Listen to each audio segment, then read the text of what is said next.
મેં એવું તો શું બનાવી નાખ્યું કે આ છોકરું વાંદરાની જેમ કરવા લાગ્યું. તો હેલો ગાઈઝ, હું આવી ગયો છું આપણા ગામડે, મતલબ મારા ઘરે આવી ગયો છું ગામડે. તો આપણો આંબો છે, તમે જોઈ શકો. તો અહીંયા તમને આંબાને જો થોડી આઈડિયા તો આવી જશે. હવે ઉપરથી હું કેરી પાડું છું અને બનાવું છું કંઈક તો ખાવાનું કેરીનું. ચાલો બતાવું.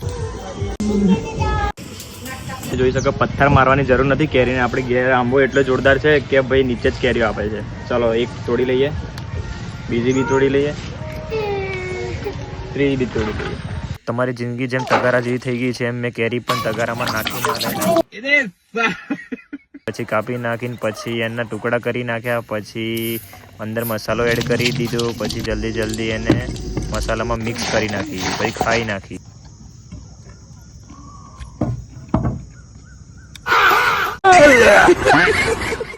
હવે ખાલી તમે રિએક્શન જુઓ છો. 1-2 કટકા ખાઈ ગયો છે. હવે ધીરે ધીરે અસર થવા લાગી છે. હવે તમે જોજો, મજા આવશે. હવે જોરદાર રિએક્શન આપશે, તમે ખાલી જુઓ.